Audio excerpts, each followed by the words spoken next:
She's inside my house. That's what my neighbor yelled as she stood on my porch, holding my front door wide open like she owned it. HOA Karen had just unlocked my door. Unlocked it with a key. I was standing across the street, holding a bag of groceries, watching the whole thing happen in front of 10 neighbors and 2 confused dog walkers. My heart didn't race. I didn't shout. I just stood there and let her step inside, because I already knew what was waiting for her. "Sir," she screamed into her phone, "I'm entering the property now. He's illegally occupying this home. Illegally occupying my own house." She turned around and looked at the small crowd forming. "This man has been refusing HOA notices for weeks. We voted him out. He has no right to live here. Voted me out. I bought this house 3 months ago, cash, after 20 years in the military, after to tour overseas, after missing birthdays and funerals and everything in between. I didn't move here for trouble. I moved here for peace." But Karen didn't like that I parked my old pickup truck in the driveway, didn't like that I didn't attend HOA meetings, didn't like that I didn't introduce myself properly. Last week she taped a bright orange paper to my door. It said final notice property seizure pending. No official stamp. No county seal. Just a fake HOA logo and her signature at the bottom. I ignored it. That clearly hurt her ego. So today, she decided to unlock my door herself. "You can't just walk in," one of the neighbors whispered. Karen lifted the key in the air. "HOA master key. We're allowed access during violations." "Violation? For what?" Breathing.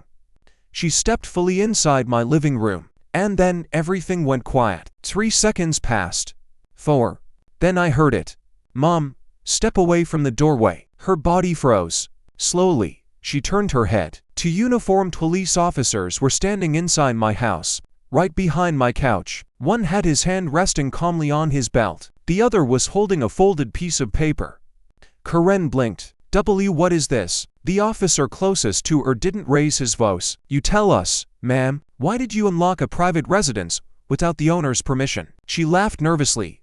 "Owner? No. This property is under HOA enforcement. He's being removed." The officer unfolded the paper. "We're holding a signed complaint filed this morning. Illegal entry attempt, harassment, fraudulent notices." Her face drained of color. She looked outside and saw me standing on the sidewalk, calm, watching. I finally walked toward my porch, slow and steady. Every step felt heavy, but not from fear. From patience. "You set me up," she whispered as I reached the doorway. I tilted my head. "No, Karen. I gave you chances." The second officer spoke. "We also confirmed with county records. This home is fully owned by Mr. Khan. No liens, no foreclosure, no HOA seizure rights." She turned red. "That's not possible. I'm the HOA president." I looked at her. "You were?" Her eyes snapped to me. "What?" I pulled my phone out and tapped the screen. "Emergency HOA board meeting. Recorded. You abusing authority. Threatening residents. Forging notices." The neighbor across the street stepped forward. "We voted last night. Unanimous." She stared at all of us like we had betrayed her kingdom. "This is ridiculous," she snapped. "I have a master key." The officer's voice stayed calm. "That key was reported stolen 2 weeks ago. Former property manager filed it." Silence hit her again. "You changed the locks," she said slowly, realizing. I nodded. "The day you taped that fake seizure notice." She looked around the room again, but this time she noticed something else. A small camera above the hallway, another near the kitchen. Red lights blinking. "You recorded this?" she asked. "Every second." The first officer stepped slightly closer. "Ma'am, you entered this home without consent while claiming false authority. That's unlawful entry." Her voice cracked. "I was protecting the neighborhood." I suddenly stepped inside my own house and placed the grocery bag on the table. "No," I said quietly. "You were trying to control it." Outside, more neighbors had gathered. Phones out, recording. Karen, the woman who screamed about rules, the woman who threatened families with fines, the woman who once told a veteran he couldn't hang an American flag because it was too large, now stood shaking in my living room. "You don't understand who you're dealing with," she tried one last time. I looked at her straight in the eyes. "You're right," I said. "You don't either." The officer reached for his cuffs. And that's when Karen made the worst mistake of her life. She pointed at me and shouted, "Arrest him. He's lying. He doesn't even belong in this country." The entire room went dead silent. Even the officers stiffened. I didn't react. I just slowly reached into my back pocket and pulled out my old military ID. "I fought for this country," I said calmly. "I don't need your permission to live in it." One of the officers looked at her sharply. "Ma'am, that comment just added discrimination to the report." Her mouth opened, but nothing came out. As they turned her around and cuffed her, she kept staring at me like I had just ruined her world. But this wasn't revenge. This was consequence. As they walked her toward the door, she suddenly stopped and smiled. A small, strange smile. "You think this is over?" she whispered. That smile. It wasn't panic. It was confidence. And that's when I realized she hadn't acted alone. The smile on her face didn't match the handcuffs on her wrists. As the officers guided her down my porch steps, she looked back at me like she still had a card left to play. Not angry. Not scared. Certain. "You really should have checked the paperwork," she said softly. The patrol car door shut.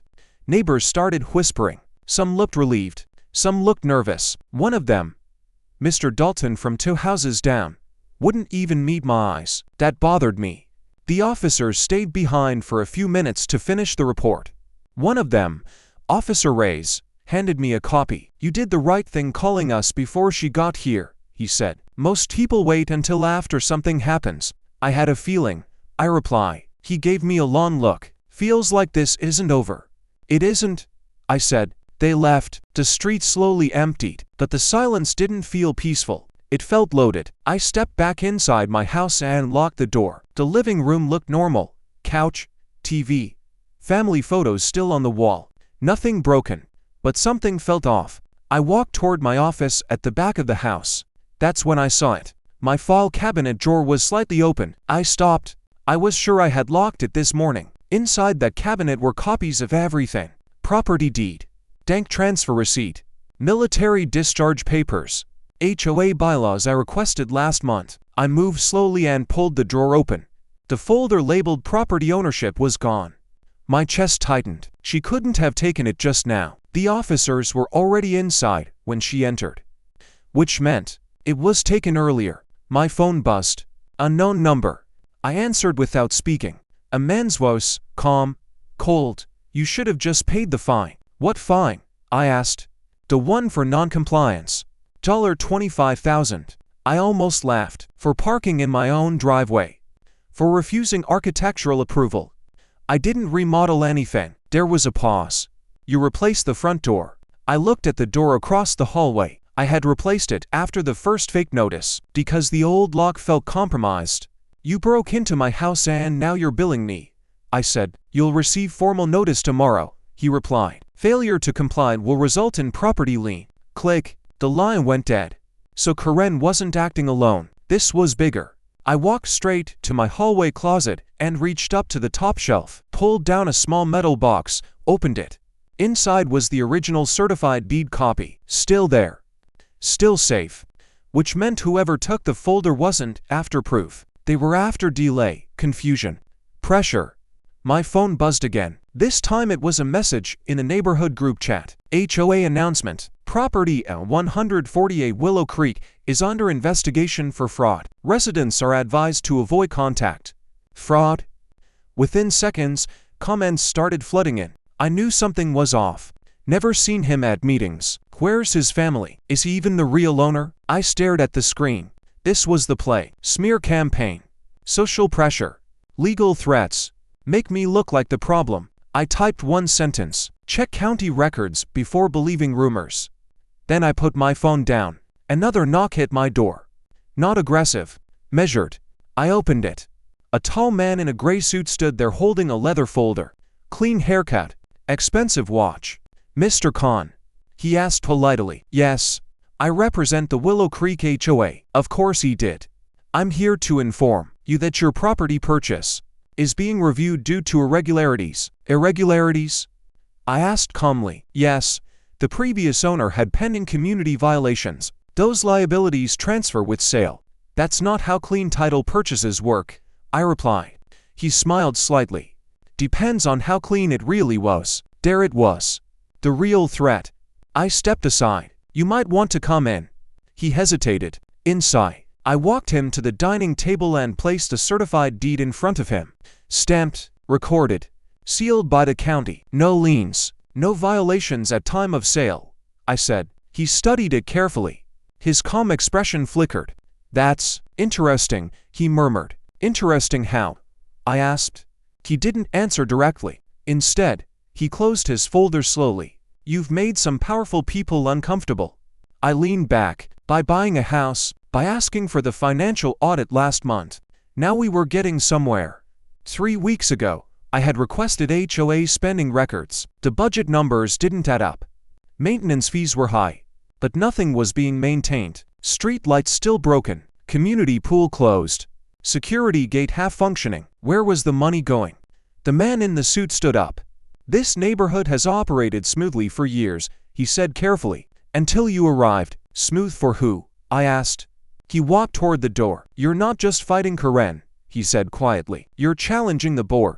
He opened the door himself. And boards, he added. Don't lose quietly. The door shut behind him. I stood alone in my living room again, not shaken, not scared, just thinking, because now the pieces were clear. Karen wasn't the queen. She was the face, the loud one, the distraction. Someone else was pulling strings. And if they were willing to break into my house, forge documents, threaten liens, they were hiding something big. My phone buzzed again. This time it was Officer Ray's. You home? He asked. Yes, we just ran background on your HOA president, and she's listed as interim. The actual registered president is someone else. Who? I asked. There was a pause on the line. You're not going to like this, he said. The registered HOA president is the previous owner of your house. Silence filled my living room. You're not going to like this, he said. The registered HOA president is the previous owner of your house. Silence filled my living room. The man who sold me the property. The one who insisted on a fast closing. I didn't sit down. I didn't panic. I just stood there in the middle of my living room, staring at the wall where my family photo hung, replaying every detail from closing day. The previous owner, Mr. Halbrook, had been in a rush, said he got a job offer out of state, said he needed to move fast, offered to leave behind appliances, tools in the garage, even patio furniture. At the time, it felt like luck. Now it felt like bait. My phone was still in my hand. Officer Ray's, I said calmly. Send me everything you have on Halbrook. There was a pause. You thinking what I'm thinking? That he didn't just sell me a house, I reply. He handed me a problem. Give me an hour, he said. The call ended. I walked into the garage. The tools Halbrook left behind were still on the workbench. Dusty, but organized. Too organized. Like a display. I opened the cabinet under the bench. Empty. Not just empty. Wiped clean. No random screws. No old paint cans. No forgotten junk. It looked staged. I stepped back into the house and headed straight to the breaker panel. Opened it. Behind the wiring, taped to the inside wall, was a small envelope. I froze. Slowly, I pulled it out. No name. No address. Just one word written in black ink.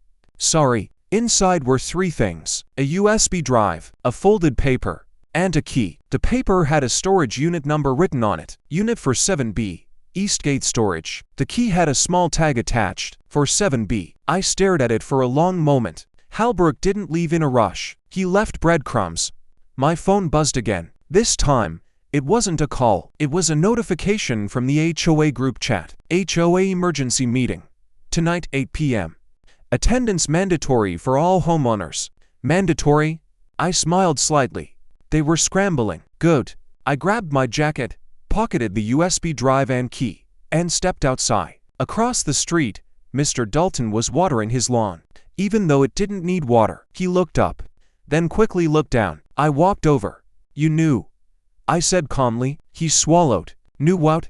That Halbrook was HOA president. He hesitated. That's public record, he muttered. Not what I asked. Silence. Then he sighed. He ran the board for 6 years. Nobody questioned him. Fees went up, sure, but he said it was for security upgrades. What upgrades? I asked. He glanced around before answering. The gate cameras were supposed to be replaced. Pool renovations.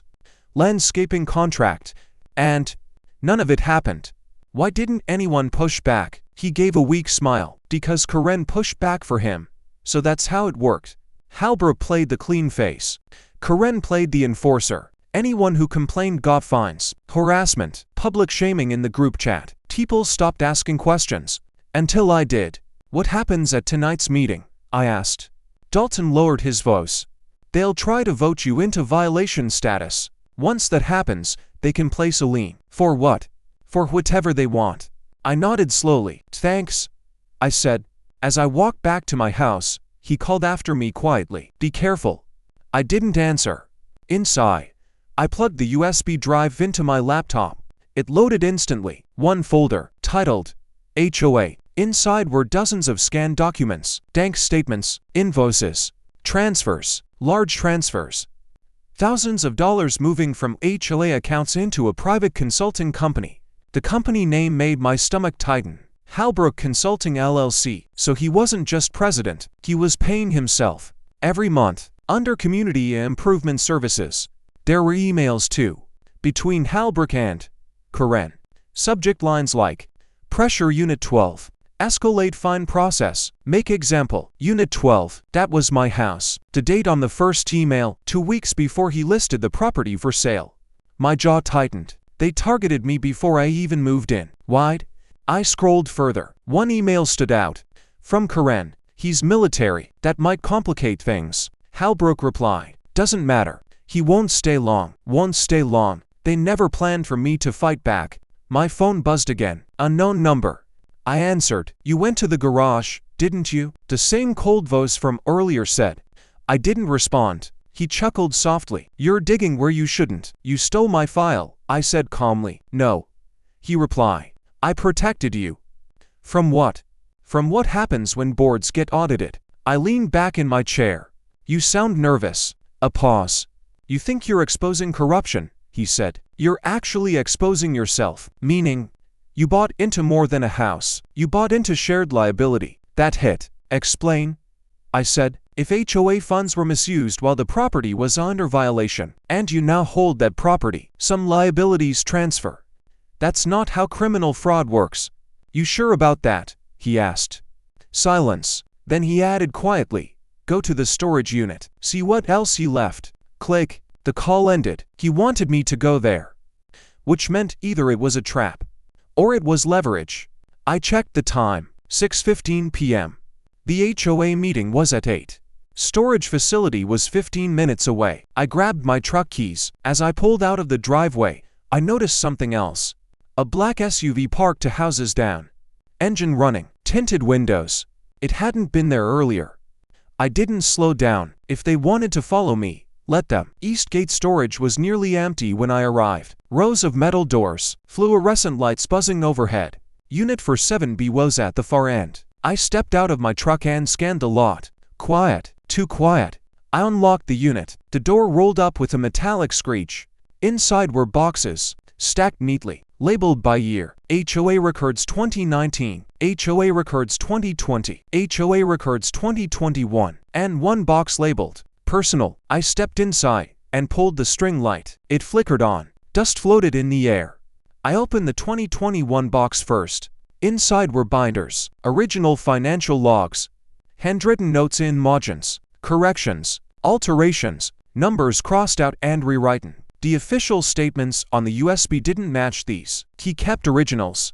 Why keep evidence? Unless he planned to use it. The personal box was heavier. Inside were photos, printed screenshots of group chat arguments, threat messages from Karen, letters from homeowners begging for payment extensions, and one thick envelope with my name on it. My full name. Before I even moved in, I opened it. Inside was a background report. On me. Military history, employment, family details, even my previous address. My hands tightened. They had investigated me. Before I sign anything, at the bottom of the report was a sticky note. He has no debt. Hard to pressure. So that was it. They targeted homeowners who could be poached, threatened, intimidated.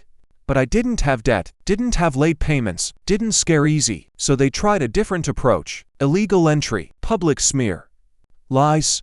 I heard tires crunch on gravel outside. I stepped quietly toward the entrance and peeked out. The same black SUV had pulled into the lot. 2 men stepped out. Not in uniforms, but moving with purpose. One of them pointed toward my unit.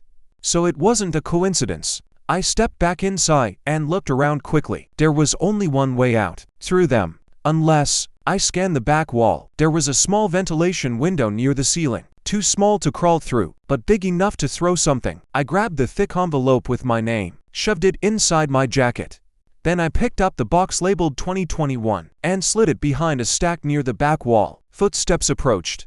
"Sir," a voice called casually. "Storage facility closes at 7. It was 6:42. I stepped out into view. "Didn't see the sign," I said. The taller one smiled slightly. "You're Mr. Khan, right? Who's asking?" He didn't answer directly. "Halbrook left this unit unpaid," he said. "We're here to clear it." I held up the key. "Strange. I just paid the balance."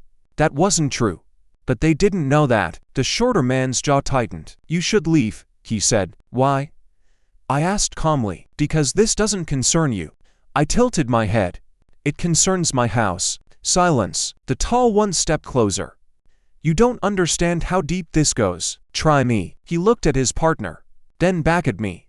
"Halbrook didn't just skim HOA funds," he said quietly. "He borrowed against future dues." I frowned.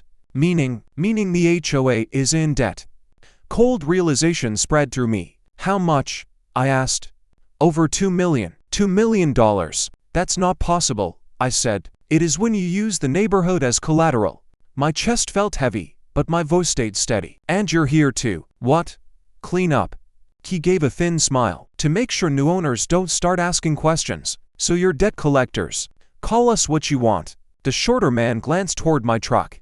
"You should attend the meeting tonight," he said. "They're voting on emergency assessments." "For how much?" "Every homeowner will owe $35,000. Gasps would echo across Willow Creek tonight. Families would panic. People would scramble. And Halbrook. Gone." The tall man leaned closer. "Here's the smart move," he said softly. "Stay quiet. Pay your share. Move on. And if I don't." He smiled without warmth. "Foreclosure is messy." Silence stretched between us. Then I did something they didn't expect. I laughed. Not loud. Not wild. Just calm. "You think I walked into this blind?" They didn't answer. I reached into my jacket slowly. Both men stiffened. I pulled out my phone and hit play. The recording from inside my house earlier that day filled the quiet lot. Karen's voice. Clear. Admitting enforcement without authority. Threatening seizure. The officers confirming clean title. The tall man's expression shifted. "You're recording everything," he said. "Yes," I replied. "And this conversation?" I smiled slightly.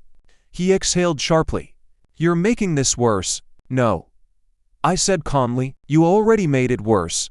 The shorter man stepped back toward the SUV. "This isn't over," he muttered. I met his eyes. It never was. They left without another word. I stood there for a long moment. The sun was setting. The air felt heavier. $2 million in hidden debt. $35,000 per homeowner. And a board desperate enough to break into houses. I closed the storage unit and locked it. Then I drove home. The black SUV didn't follow this time. As I pulled into Willow Creek, I saw lights on in almost every house. People preparing for the meeting. Some angry, some scared. They had no idea what was coming. I parked my truck and stepped out slowly. Across the street, Mr. Dalton watched me. "You going tonight?" he asked. "Yes." He hesitated. "Be careful." I gave him a small nod. Then I walked inside my house, grabbed the thick envelope with my background report, and the USB drive, and something else. My old service jacket. Not for intimidation. Not for show, but as a reminder. I didn't fight overseas to be bullied in my own neighborhood. As I stepped back outside, heading toward the community clubhouse, I saw something that made me stop. 3 county vehicles parked near the entrance. Not police, auditors. And standing beside them, Officer Reyes. He spotted me and gave a small nod. "They called for an emergency financial review," he said quietly as I approached. "Who did?" I asked. He smiled slightly. "You did. Remember that complaint you filed last week?" I exhaled slowly. "So the audit is real." "Very." The clubhouse doors opened. Inside, I could hear raised voices. Karen's wasn't one of them, but another voice carried clearly, confident, familiar. I stepped inside, and there he was, Halbrook, standing at the front table, back in town, holding a microphone. I assure you, he was saying smoothly, these assessments are temporary and necessary. Temporary. Necessary. $2 million. His eyes met mine across the room, for just a second, and the confidence in his face cracked, because he saw the USB drive in my hand. And he knew, the man who thought I wouldn't stay long, just realized I wasn't leaving at all. The room went quiet when Halbrook saw me. Not the kind of quiet where people stop talking, the kind where air feels heavy. He tightened his grip on the microphone. As I was saying, the emergency assessment is to stabilize community investments. Investments. $35,000 from every family in that room. I didn't rush forward. I didn't shout. I just walked slowly down the aisle between folding chairs while neighbors turned in their seats to watch. Some looked confused. Some looked nervous. Some looked guilty. Officer Reyes and two county auditors stepped in behind me without making a scene. Halbrook noticed them too. His smile thinned. "You're not on the agenda," he said to me, voice controlled. I stopped a few feet from the front table. "I'm not here for the agenda," I replied calmly. "I'm here for the truth." Murmurs spread across the room. Karen's seat was empty, but two board members sat beside Halbrook, stiff and pale. He forced a chuckle. "If this is about earlier drama, that was a misunderstanding. Our interim president acted without authorization." Interim. So now Karen was disposable. I held up the USB drive. "This contains original HOA financial records," I said, loud enough for the room. "Transfers to Halbrook Consulting, LLC, monthly. Labeled as improvement services." Gasps. One of the board members shifted uncomfortably. Halbrook kept his posture straight. "Consulting fees were approved." "By who?" I asked. Silence. I continued. "Because I also have handwritten ledgers from your storage unit." Numbers crossed out. Amounts changed. His jaw flexed. "You broke into private property," he snapped. I didn't react. "No," I said.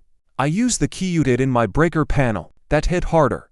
Neighbors started whispering louder. "What key? Breaker panel? What is he talking about?" I looked around the room. "You sold me your house," I said to Halbrook, then tried to find me out of it. He slammed the microphone down on the table. "That's ridiculous." I pulled the thick envelope from my jacket and tossed it onto the table in front of him. It slid across the surface and stopped near his hand. "That's my background report," I said quietly. "You ran it before I moved in." The room went dead silent. Halbrook didn't touch the envelope, didn't deny it. Officer Reyes stepped forward. "Mr. Halbrook," he said evenly, "we received a formal complaint regarding financial misrepresentation and unlawful enforcement." One of the auditors opened a folder and spoke up. "We've reviewed preliminary bank records. There are serious discrepancies." Halbrook laughed, but it sounded forced. "This is a witch hunt.